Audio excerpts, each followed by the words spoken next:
మొదటి కొరింథీ 11వ అధ్యాయం 31వ వచనం చూసుకున్నాం. మొదటి కొరింథీ 11వ అధ్యాయం 31వ వచనంలో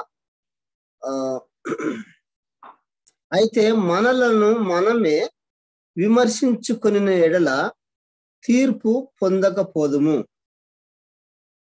దేవుడు తన పరిశుద్ధ గ్రంథంలోని మాటలు చూస్తే, అయితే మనలను మనమే విమర్శించుకుని ఎడల తీర్పు పొందకపోదుము. వాక్య భాగాన్ని అయితే కొందరు ఎదుటి వ్యక్తిని విమర్శిస్తూ మాట్లాడుతూ ఉంటారు. నీవు అలాంటి వాడవు, నీవు ఆ తప్పిదం చేసి, నీవు ఆ మాటలు మాట్లాడినవు, నీవు లోక సంబంధమైన ఆచరణ కలిగి ఉన్నావు అని చెప్పి ఎదుటి వ్యక్తి పైన విమర్శిస్తూ ఉంటాం. లోకంలో ఉన్న నానుడే ఇది. కానీ ఇక్కడ వాక్యం ఏం చెప్తుందంటే, మనలను మనమే విమర్శించుకున్నాం. మనలను మనమే విమర్శించుకోవాలి. అట్లా విమర్శించుకోవడం వల్ల ఏమవుతుందంటే తీర్పు పొందకపోదు. తీర్పు ఏమాత్రము పొందకపోదు అని చెప్పట్టు. ఇంకా ఉదాహరణ చేస్తారంటే, లోక సంబంధంగా ఏదైనా కొట్టడం కానీ, హత్య చేయడం కానీ, ఏదైనా నేరాపన చేసినప్పుడు తనకు తానుగానే స్టేషన్లకు వెళ్ళి లోబడతారు. అట్టి దానికి ఏదంటే శిక్ష తగ్గింపు ఉంటుందంట. తన తప్పును ఒప్పుకొని వచ్చింది కాబట్టి వానికి శిక్ష తక్కువ అని చెప్తారు. అదే విధంగా మనం కూడా ఈ వాక్య భాగం చూసిన ప్రకారం మనము మన తప్పిదమును ఒప్పుకుంటే తీర్పు పొందము అని. మరి గడిచిన 23 సంవత్సరంలో మన జీవితంలో ఎంతమంది ద్వారా మనది వాళ్ళది తప్పు లేకపోయినా మనం వాళ్ళని ఎన్నిసార్లు మనం తిట్టింటాము, అవమానపరిచి ఉంటాము. రెండవది మన తోటి స్నేహితులతోటి కానీ, లేక మన సంఘములో కానీ, మన విశ్వాసులతో కానీ, మన ప్రతి ఒక్కరితో, ఈ గృహంలో కానీ, మన కుమారులతో కానీ, కుమార్తెలతో కానీ, భార్యతో కానీ, నైబర్స్ ఇరుగు పొరుగు వారితో కానీ కారణము లేకుండా మనం ఎన్నిసార్లు మనం తిట్టింటాము, వారితోటి విమర్శనాత్మకమైన మాటలు మాట్లాడింటాం. మనం ఒక్కసారి జ్ఞాపకం చేసుకోవాలి. అట్లా విమర్శించుకొని మనల్ని మనం విమర్శించుకుంటే ఏమైతుందంటే తీర్పు పొందకపోదు. తన తప్పును తను తెలుసుకొని ప్రాయశ్చిత్తం చెందితే ఏమిటంటే శిక్ష తగ్గింపు ఉంటుంది. పరిశుద్ధ గ్రంథంలో మరి ఒక్క మాట చూస్తే ఏంటంటే ప్రసంగి 8వ అధ్యాయము 6వ వచనం ఉంటుంది మాట. ప్రసంగి 8వ అధ్యాయము 6వ వచనం ఏముంటుందంటే, ప్రతి సంగతిని విమర్శించు సమయము ఏర్పడి ఉన్నది. ప్రతి సంగతిని గురించి విమర్శించు సమయం, ఒక సమయం అంటూ ఉంటుందంట. లోకంలో ఉన్నప్పుడు మనము ఏ పనులు చేశాము, ఈ వేటిని మనం చెడు కానీ మంచి కానీ విమర్శించాల్సిన పని చేసి ఉంటే దానికి ఒక సమయం ఉందంట. దానికి తీర్పు తీయడానికి ఒక సమయం ఉందంట. ఆ సమయంనే ఒకవేళ ఆ సమయం లేకపోతే మనుషులు చేయి కీడు బహుభారం. ఆ తీర్పు సమయం అంటూ లేకపోయి ఉన్న ఎడల మనుషులు చేయు కీడు బహుభారం, చాలా విపరీతమైన భారంగా చేస్తారంట. ఆ తీర్పు లేదు అని అనుకుని ఉనింటే. కానీ వాక్యం ఏం చెప్తుందంటే, ప్రతి సంగతిని విమర్శించు సమయమును ఏర్పడి ఉన్నది. లేని ఎడల మనుషులు చేయి కీడు బహుభారముగా ఉండును, బహుభారముగా కలుగును అంటున్నాడు. ఈ యొక్క వాక్య భాగంలో చూస్తే, ఎవరితో నేను అఘాయిత్యంగాను, అన్యాయంగాను, మరి అక్రమంగాను మరి వారి మీద వాద్యం ఆడినప్పుడు వాని మనస్సాక్షి కూడా గద్దిస్తుంది. ఎందుకంటే ఇది తప్పు, రేపు ఒకవేళ అఘాయిత్యం ఎక్కువ చేస్తే దీనికి శిక్ష ఉంటది, దీనికి తగ్గింపు కలిగి ఉందామని చెప్పి వాని మనస్సాక్షి కూడా కొద్దిగా గద్దిస్తుంది.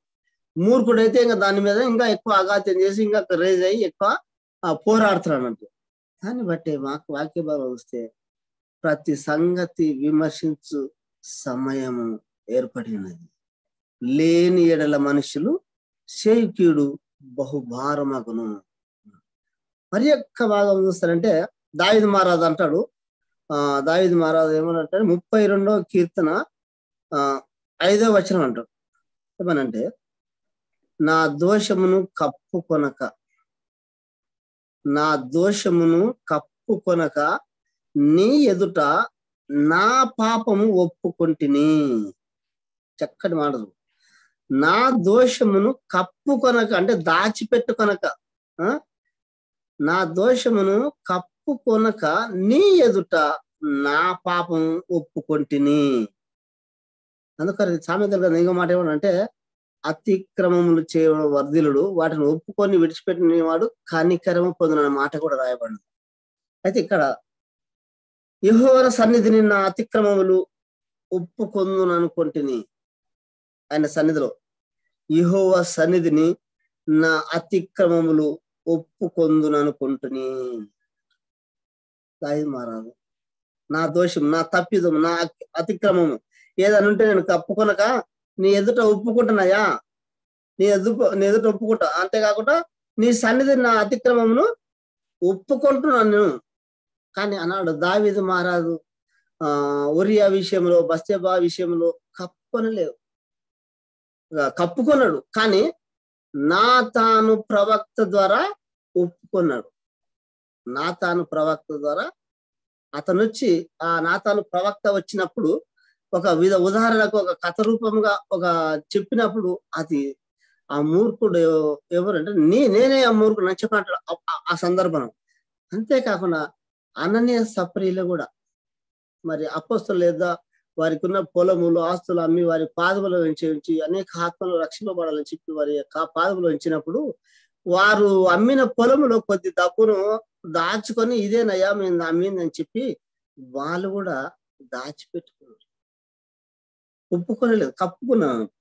దావీదు మహారాజు కూడా ఏమంటున్నాడు ఇక్కడ, నా దోషమును కప్పుకొనక, నా దోషమును కప్పుకొనక నీ ఎదుట నా పాపము ఒప్పుకొంటిని, యెహోవా సన్నిధిని నా అతిక్రమములు ఒప్పుకొందును అనుకుంటుని. అంతేకాకుండా కింది వచనం చూస్తే, నీవు నా పాప దోషమును పరిహరించినావు, నీవు నా పాప దోషమును పరిహరించినావు. అంటే తన తప్పును ఒప్పుకున్నప్పుడు ఏం చేస్తాడు దేవుడు అంటే, ఆయన నా పాప దోషమును అంటే తను చేసిన పాప దోషమును పరిహరిస్తాడు అని చెప్తున్నాడు. తను చేసిన పాపమును పరిహరిస్తాడు అంటే తీసివేస్తాడు. ఈ లోకంలో చాలా మంది ఏం చేస్తారు, తన తప్పును దాచిపెట్టి ఎదుటివాడిని చెప్తూ వాడు ఏ తప్పు చేయకున్నా వాడ చేసిన చెప్పి దౌర్జన్యముగా ఎందరో మరి నా కన్నీ ఎంతో మంది చూస్తున్నారు. కానీ అది చాలా తప్పు. దావీదు మహారాజు అంటాడు, నా పాప నా దోషమును కప్పుకొనలేదయ్యా, నీ ఎదుట నా పాపం ఒప్పుకున్నా, నీ సన్నిధిలో అతిక్రమలు ఒప్పుకోను అనుకున్నా, అంతేకాదు నీవు నా పాప దోషమును పరిహరించినావు, నీవు నా పాప దోషమును పరిహరించినావు. మరి యొక్క వాక్య భావన వస్తే అదే కీర్తన 38వ అధ్యాయము 18 ఉంటది. ఏమని, నా దోషమును నేను ఒప్పుకొనుచున్నాను, నా దోషమును నేను ఒప్పుకొనుచున్నాను, నా పాపమును గురించి విచారపడుచున్నాను. నా దోషమును నేను ఒప్పుకొనుచున్నాను, నా పాపమును గూర్చి విచారపడుచున్నాను. ఇప్పుడు ఇంతకుముందు చెప్పుకున్న ప్రకారము దావీదు మహారాజు ఆ బత్షెబా విషయంలో, మరి ఆ ఉరియా విషయంలో, ఆ నాతాను ప్రవక్త వచ్చినప్పుడు తన తప్పును తెలుసుకొని ఉన్న సందర్భంలో ఈ మాట నా దోషమును నేను ఒప్పుకొంటున్నానయ్యా, నా పాపమును గురించి నేను విచారపడుచున్నాయా, నేను చేసింది తప్పే.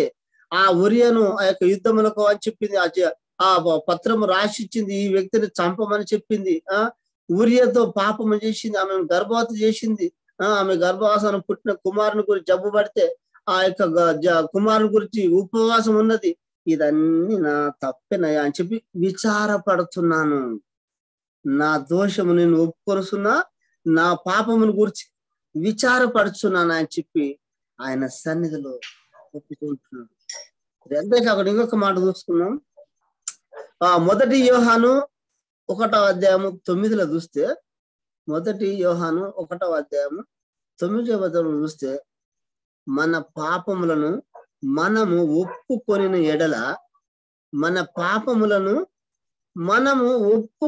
ఎడల ఆయన నమ్మదగిన వాడును. ఆయన నమ్మదగిన వాడు. అంతేకాకుండా నీతిమంతుడు కనుక ఆయన మన పాపములను క్షమించి సమస్త దుర్నీతి నుండి మనలను పవిత్రులుగా చేయును. సమస్త దుర్నీతి నుండి మనలను పవిత్రులుగా చేయును. మనము పాపము చేయలేదని చెప్పుకొనిన ఎడల ఆయనను అబద్ధికునిగా చేయువారమగుదుము. మనము పాపం చేయలేదని చెప్తే అప్పుడు ఏంటంటే మనం ఆయనను అబద్ధికునిగా చేయువారమగుదుము. అంతేకాకుండా మళ్ళీ ఏమంటుందంటే మరియు ఆయన వాక్యము మనలో ఉండదు. 15వ అధ్యాయం 7వ వచనం 9వ వచనం అంటది మత్తయి వార్త.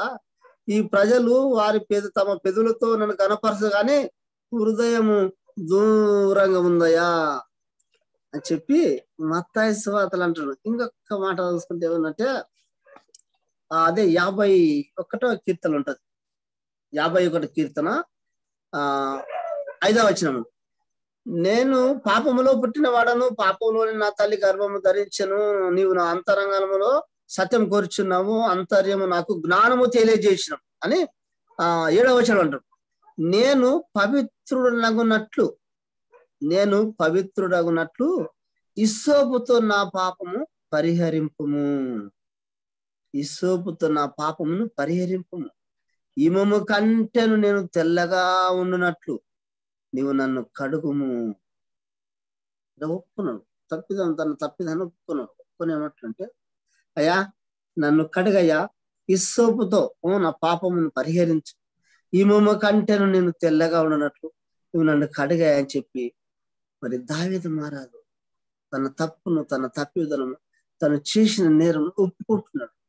మన నిజ జీవితంలో మనము ఈ లోకములో ఉన్నామంటే మనము ఎంతమందిని విమర్శించుంటాం, తెలిసి లేక తెలియక, మన శరీర దారుఢ్యాన్ని బట్టి, మన హోదాను బట్టి, మన అహంకారం బట్టి, మన ప్రతి వాటిని బట్టి ఈ లోకంలో ఎందరో వారి యొక్క బలాతిశయమును బట్టి, అంతేకాకుండా వారికి ఉన్న పలుకుబడిని బట్టి కూడా తన తప్పని తెలిసి కూడా ఇతరులను దండిస్తూ ఉంటారు. కానీ అది తప్పని చెప్పచ్చు. సరికే మన మూలవాక్యం చూసుకుంటే మనలను మనమే విమర్శించుకొని ఎడల తీర్పు పొందకపోదుము. మనలను మనమే విమర్శించుకొని ఎడల తీర్పు పొందకపోదుము. ఈ వాక్యము మరి ఎంత నమ్మదగింది. చాలా మంది తమ తప్పిదాలు తెలియక అన్యాయానికి, అక్రమానికి వాక్యము తెలిసినలు కూడా ఈ తప్పిదాలు చేస్తూ ఉంటారు. కనీసం మరి తిరిగి ఒకవేళ తన తప్పు మనసు నిమ్మలమైనప్పుడు పై సమాధాన పడి, అయ్యా నాదే పొరపాటు అయింది, తప్పు ఏమైతే మరి ఎంతో ధన్యులవుతారు. మరి ఈ ఉదయకాలం మరి నీతో నాతో మాటలాడిన ఈ మాటను బట్టి కూడా మనం ఒకవేళ మనము తప్పిదము చేస్తే మరి క్షమించబడాలి. ఏమంటే మనలను మనమే విమర్శించుకోవాలి. వాక్యంలో వస్తే ఉదయకాలమున నీ పొరుగు వానితో కొట్లాడిన సాయంకాలం వరకు అంటే సూర్యుడు అస్తమించే వరకు సమాధానం పడవాలి అని చెప్పాను. మరి దేవుడు ఈ దినం ఈ వాక్యంతో మనతో మాట్లాడు కాబట్టి మరి ఈ చిన్న వాక్యం దేవుడు దీవించును గాక. మరి సమయం ఇచ్చిన అయ్య గారికి వందనాలు.